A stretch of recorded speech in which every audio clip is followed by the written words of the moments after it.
tout le monde et bienvenue dans cette deuxième partie du coin lecture de juillet. J'espère que le fait que je sois en train de regarder directement dans votre âme sans jamais détacher les yeux de la caméra ne vous gêne pas trop.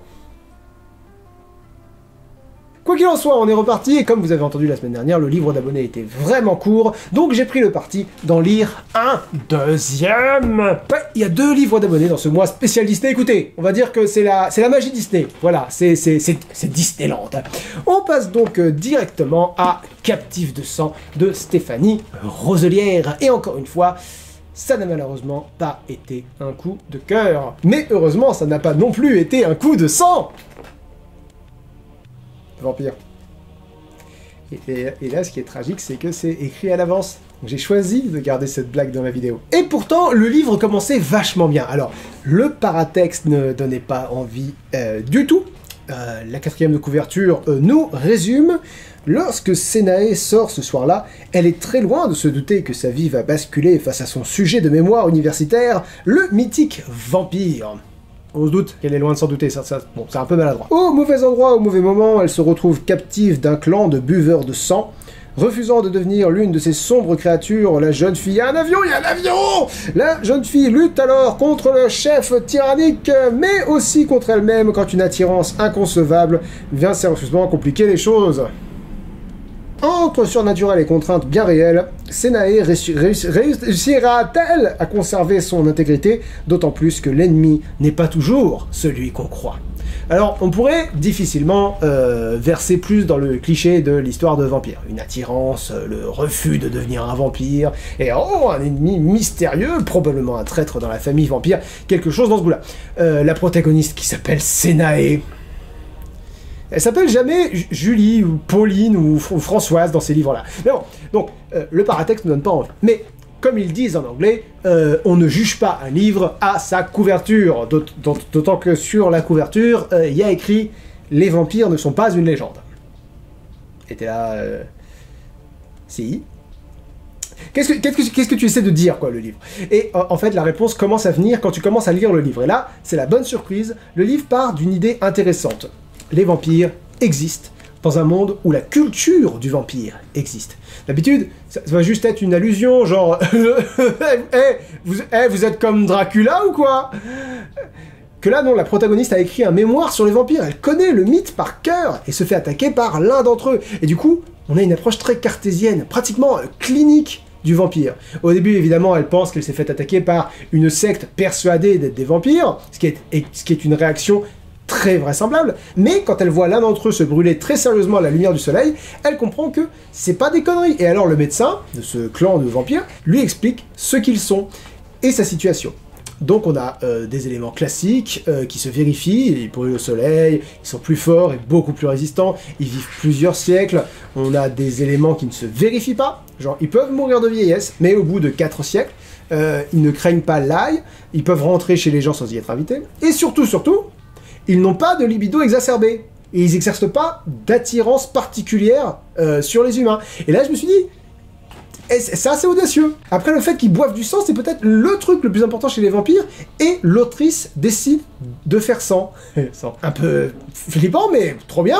Parce que à ce stade, j'avais oublié la 4e de couverture qui parlait d'attirance, machin. Je m'étais dit, chouette, une histoire de vampire sans histoire d'amour, c'est méga cool. Bref, alors, ils ont un code qui les empêche d'attaquer les gens comme ça. Ils essaient de vivre en secret, de façon civilisée parmi les gens. Ce sont pas des bêtes monstrueuses, ce sont des gens avec une organisation secrète. Sauf que, comme elle a été attaquée, elle doit devenir l'une d'entre eux. Ce qui est un procédé qui prend plusieurs mois. Et pendant ces 6 ou 8 mois, j'ai oublié, elle va devoir apprendre leur culture, leurs règles, etc. C'est une idée de base assez originale et qui fonctionne pas mal. En plus, il y a pas mal de longues descriptions, ce qui permet de mieux rentrer dans l'atmosphère de l'histoire. Bon, très bonne surprise d'entrée de jeu. Malheureusement, j'ai lu la suite. Donc tout allait très bien, et puis Sénaé a rencontré Victor. Et là-dessus commence l'une des pires histoires d'amour que j'ai lues. Et vous savez ce que ça implique. J'ai dit une des pires, pas la pire. Oui, si vous avez pensé 50 nuances degrés, c'est bien vers là où on va. Il prend toutes les décisions pour elle, et elle, elle rouspète, et puis elle obéit, parce qu'il se dit qu'il est quand même vachement beau. Ils ont aucune alchimie en dehors de l'attirance physique, il est paternaliste qu'il en peut plus, elle est méga désagréable avec lui, et à partir du moment où elle va tenter de s'enfuir pour la première et dernière fois, elle va devenir complètement passive, elle va plus ou moins subir son histoire. Lui, il va pas arrêter de dire je peux pas avoir l'air faible et laisser qui que ce soit braver mon autorité, et elle va lui répondre toi ta gueule, t'es chiant, et il va pas réagir. Et ça, c'est mon autre vrai problème avec ce livre.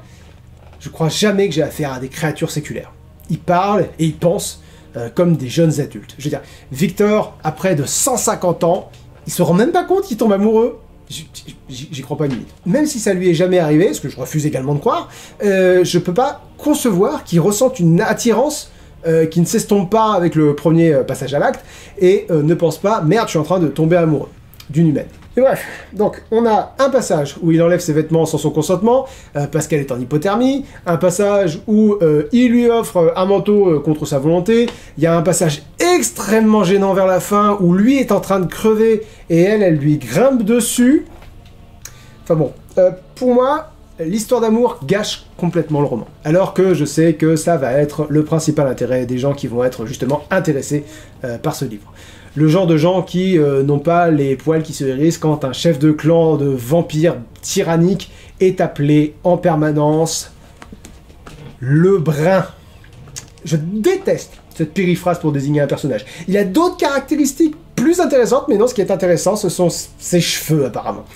Bon, en un mot commençant, je suis pas le public cible, et je l'ai bien ressenti à plusieurs moments. Alors que je me dis, il y avait deux façons de le rendre le roman beaucoup plus intéressant. Le premier, et le plus évident d'après moi, ça m'aurait plu davantage si elle l'avait détesté de bout en bout. Attention, attention, lui tombe amoureux, elle, pas du tout. Parce que il la séquestre, et il peut bien aller se faire foutre avec sa politique à la con. Et d'un coup, le vampire devient la créature faible, si j'ose dire, entre guillemets. Lui est en demande, et elle refuse. Ce serait d'autant plus intéressant qu'à la fin, ils doivent se marier pour des raisons politiques. Et il y aurait eu tellement plus de tension si elle l'avait détesté du moment où elle l'a rencontré avec son attitude de gros con, là.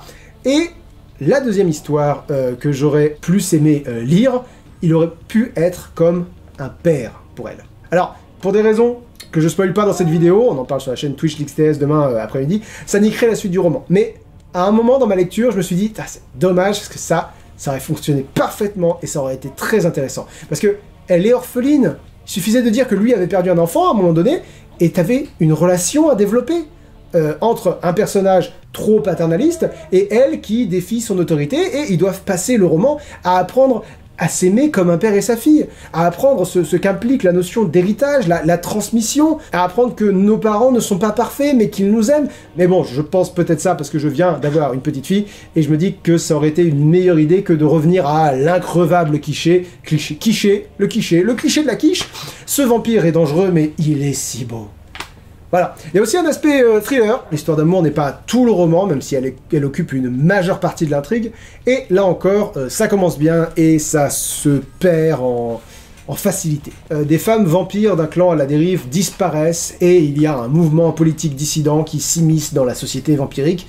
Et évidemment, je peux pas vous donner les détails de ce qui n'est pas cohérent par la suite, mais pareil, on en parle sur Twitch demain après-midi, parce que ça spoil, évidemment. Et en plus, le résumé sur la 4e est pas tout à fait honnête. Enfin, j'imagine, moi j'ai été déçu par les attentes que ce résumé a suscité chez moi. Enfin, pareil. Bon, on en parle demain sur Twitch. Pour l'instant, écoutez, je peux simplement vous dire que si vous aimez les histoires d'amour vampiriques très classiques, ça peut vous plaire. Le cadre est original. Je vais pas dire que le style est maîtrisé, parce que c'est pas vrai. Parfois, il y a des erreurs de sens, comme suivre quelqu'un à une distance respective, chercher une autre alternative. Parfois, il y a des phrases bizarres, comme à un moment donné, elle dit « Quel gâchis d'être célibataire avec d'aussi jolis yeux ». Genre, si la personne n'était pas célibataire, au moins ses yeux seraient pas jolis pour rien. Mais bon, franchement, le style, ça va. Je sais qu'il y a bien pire, ça se laisse lire. Et le cadre est chouette. Pour le reste, je crois que j'ai fait le tour de ce que j'avais à dire. Mais on avait dit qu'on parlerait de livres adaptés en classique d'animation Disney, et ça tombe vachement bien. J'ai un livre qui a un peu fait parler de lui ces derniers mois, La Petite Sirène et autres contes de Hans Hans Christian Andersen, yeah, dans une traduction de P.J. Le Cheney. Donc, c'est La Petite Sirène et 16 autres contes précisément. Vous connaissez l'histoire, la petite sirène qui n'a pas de prénom va à la surface et tombe amoureuse d'un prince qui n'a pas de prénom et qu'elle sauve de la noyade. Elle adore le monde à la surface et demande à sa grand-mère si les hommes sont immortels. La vieille lui répond non, mais leur âme est immortelle. Nous, on vit 300 ans et on se transforme en écume. On rejoint pas le grand centre balnéo dans les nuages. Mais on peut avoir une âme si on épouse un être humain et que du coup, lui te donne son âme.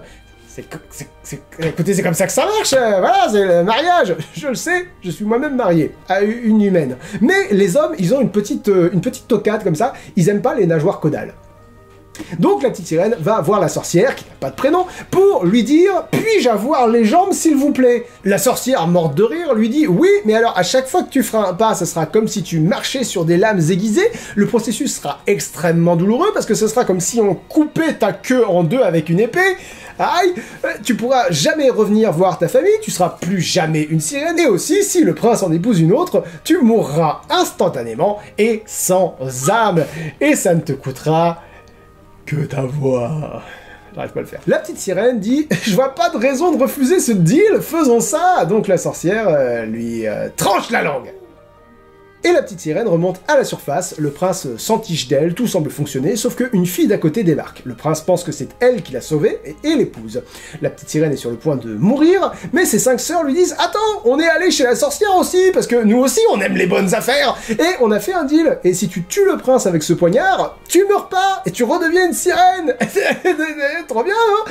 Mais la sirène ne peut pas le faire, et donc elle meurt. Mais en fait non, elle devient un esprit de l'air qui peut avoir une âme si elle fait suffisamment de bonnes actions au bout de 300 ans. Donc oui, c'est surprenant, la petite sirène n'a pas vraiment de conclusion à proprement parler. Le conte s'arrête sur un message caché pour les enfants, et c'est tout. Genre, sois sage si tu veux que la petite sirène, elle ait une âme. Ensuite, ouais, donc il y a donc 16 autres contes. Le costume neuf de l'empereur, où des truands font croire à l'empereur et à tout son entourage qu'il crée un costume tellement subtil que les abrutis et les incompétents ne peuvent pas le voir. Sauf que réellement, ils noticent rien du tout, ils font juste semblant. Mais tout le monde a tellement peur de passer pour un abruti ou un incompétent qu'ils sont en mode...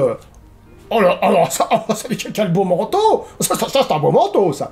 Après, il y a le petit soldat de plomb, et tout ce que j'ai à dire à son sujet est spoil, donc on se donne rendez-vous demain soir sur Twitch, sur la chaîne LinksTS pour en parler. Venez, ça va être sympa. Le Jardin du Paradis raconte l'histoire d'un prince qui va dans la grotte des vents, rencontrer donc les 4 vents et leur mère pour pouvoir aller au paradis, parce qu'il pense qu'il pourra résister à la tentation de l'arbre de la connaissance. L'arbre dont Adam et Ève ne devaient pas manger le fruit, et vous connaissez la suite. La petite fille aux allumettes raconte l'histoire d'une gamine qui meurt de froid dans la rue, en ayant des hallucinations. Les Cygnes sauvages est l'un des rares contes qui finit bien. Une princesse voit ses 11 frères transformés en cygnes par la méchante reine. Elle doit leur fabriquer des côtes de mailles à partir d'orties pour les sauver. Écoutez, je ne sais pas. Viennent ensuite l'Elfe des Roses, où il est question de nécrophilie. Jamais, pitié, jamais. On en parle plus en détail sur Twitch, sur LinksTS demain. Vous allez voir, c'est... Vous allez voir. Puis donc on a La Bergère et le Ramoneur, qui ressemble pas mal au Petit Soldat de Plomb et qui a inspiré le film d'animation français Le Roi et l'Oiseau. Et puis on a mon conte préféré, d'Assez loin. Ce que fait le patron est toujours bien fait. C'est le titre du conte. C'est mon préféré parce qu'il commence de façon très mignonne. C'est un fermier qui part avec son cheval et qui échange son cheval contre une vache, en se disant que c'est plus pratique, qu'ils auront du lait à la maison. Puis il échange sa vache contre un mouton, en se disant non seulement on aura du lait, mais on aura aussi de la laine. Il échange, va faire du lait avec un mouton, ça va pas être évident. Il échange son mouton contre une oie. Il échange une oie contre une poule, et sa poule contre un sac plein de pommes pourries. À l'auberge, il raconte son histoire à 2 voyageurs anglais qui lui disent que sa femme va lui claquer la gueule quand il rentrera, et lui soutient que non, elle va l'embrasser. Alors ils font un pari, l'homme rentre chez lui, et à la maison, sa femme s'émerveille de tous ses choix, genre « Ah ouais, une vache, on aura du lait, etc. » Jusqu'à l'autre jour, je voulais donner une pomme pourrie au cochon des voisins, et j'en avais pas. Maintenant, j'en ai tout un sac. Et moi, je me suis dit qu'on se dirigeait vers une conclusion, genre l'important n'est pas de prendre objectivement les meilleures décisions, mais celles qui rendent ton petit cocon heureux, ou bien quelque chose du genre qui se ressemble, ça sent... Enfin voilà, quelque chose de touchant, quoi. Il y a quelque chose de touchant, parce que les voyageurs anglais et le lecteur se trompent dans la réaction de la femme du fermier, parce que lui la connaît, Nous non. Sauf que la morale, c'est pas ça du tout. C'est le titre. Ce que fait le patron est toujours bien fait. Parfois traduit, ce que fait le père est toujours bien fait. Donc la femme du fermier, si elle sait ce qui est bon pour elle, elle a bien intérêt à fermer sa bonne gueule. Et le contraste entre le récit adorable et la conclusion abominable nous a beaucoup fait rire à la lecture, Camille et moi, ce qui est une réaction à la fois intense et positive, d'où, voilà, moi, c'est mon conte préféré. Même si, entendons-nous bien, il est abject. J'ai pas raison, chérie? Bien sûr. Viennent ensuite le briquet, puis l'aiguille à repriser, deux contes super bizarres dont je pense pas vraiment avoir compris la morale, puis le rossignol de l'empereur, bizarrement assez moderne. Il est question de l'empereur de Chine qui invite un rossignol à sa cour, charmé par son chant, mais qui finit par lui préférer un rossignol mécanique offert par l'empereur du Japon. C'est assez édifiant de voir des récits d'opposition entre la nature et l'industrie en plein milieu du 19e siècle. Entre ça et le fait qu'il y ait une conclusion très claire, c'est l'une des rares fois où j'ai moins senti le poids des siècles sur le récit. J'ai pas grand chose à dire sur les fleurs de la petite Ida. Un étudiant raconte à une toute jeune fille que des fleurs dansent la nuit et elle constate que c'est le cas. J'ai plus de choses à dire sur les cigognes. Alors, des enfants chantent des trucs horribles juste à côté d'un nid de cigognes, genre les cigognes vont se faire pendre, vont se faire brûler, vont se faire rôtir, et la maman cigogne rassure ses petits oisillons en leur disant « Ne vous inquiétez pas, tous les enfants aiment quand on leur apporte un petit frère ou une petite sœur, hein? Et ben pour nous venger, à eux on leur apportera un bébé mort !» Bref, ensuite, on a le compagnon de voyage qui se démarque par le fait que j'ai parfaitement compris sa structure. Yeah! Johan part parcourir le monde suite à la mort de son père et il vit plusieurs aventures dont le déroulé a des répercussions sur les prochaines aventures et à la fin, il se marie et devient roi. Bon, sa femme, la reine, a décapité ou pendu tous ses prétendants dans son jardin, et les pendus ils sont encore, mais sans ça, on est sur un conte un peu plus guiré. Mais on revient rapidement à l'ambiance habituelle avec le grand Klaus et le petit Klaus, dans lequel le grand Klaus est cruel avec le petit, il tue son cheval et sa grand-mère, et le petit Klaus se venge de façon cruelle en finissant par tuer le grand. Bon, alors le conte est assez amusant parce que le petit Klaus va ruser pour se venger du grand, t'as l'impression de lire un dessin animé avec Bugs Bunny, mais vraiment hardcore. Et ce qui était une qualité, ce côté très violent des contes d'Anderson, finit par devenir un défaut. Parce qu'au début c'est limite rafraîchissant, si tu veux, par le côté choquant d'entendre des personnages se faire décapiter, rouer de coups, couper en morceaux, parce que tu t'y attends pas, quoi. Et arrivé là, à cet avant-dernier conte, je me suis rendu compte que ça fait pas rêver, quoi. Et des contes qui font pas rêver... Bref. Enfin, on a la Dryade qui raconte l'histoire de la créature éponyme, qui naît dans un marronnier et qui veut voir Paris, et qui va donc faire une prière pour devenir humaine pendant une demi-journée. Elle va danser à Paris, voir le champ de Mars, et finalement mourir, comme le font une bonne moitié des personnages d'Anderson. Et c'est vraiment la sensation qui me reste à la fin du recueil. Au départ, c'est rigolo, quoi, d'imaginer des personnages se faire décapiter dans des contes, et de constater que les histoires s'arrêtent de façon très abrupte, mais la magie du dépaysement ne dure qu'un temps, et au bout d'un moment, les contes qui font rêver me manquent. Alors je recommande pour tout ce qui est curiosité intellectuelle et culture personnelle, mais pas vraiment pour le plaisir de la lecture. Donc pour cette fois, je dirais que le dessin animé l'emporte sur le livre original. Et je rappelle encore une fois qu'il ne s'agit pas d'un classement objectif, sinon le livre l'emporte toujours, c'est l'évidence même. Je compare uniquement mon plaisir, mon ressenti, suite au parcours de l'œuvre. Voilà, c'est pas la faute d'Anderson si je suis complètement con. Merci à tous d'avoir suivi ce deuxième coin lecture de juillet ici. On se donne rendez-vous la semaine prochaine pour parler d'Alice au Pays des Merveilles, de Peter Pan et du livre de la jungle. J'aime autant vous dire qu'on va passer un très bon moment. Je vous laisse avec la question de la semaine. Est-ce qu'il y a un livre que vous avez lu après avoir vu l'adaptation en film, même en mode « Ah, je savais pas que c'était un livre à la base ». Et quel a été votre sentiment? Alors moi, ça arrivait très souvent évidemment parce que la lecture est arrivée très tard dans ma vie, mais je crois qu'une des premières fois, ça a été Dragon Rouge. Et je me souviens que le livre m'avait fait plus grande impression que le film. Enfin bon, qu'en a-t-il été pour vous? Je vous laisse me dire ça dans les commentaires. On se retrouve demain sur Twitch pour parler donc de Captifs de sang et des contes d'Anderson. Et d'ici à demain, je vous souhaite une très bonne fin de journée. Ciao!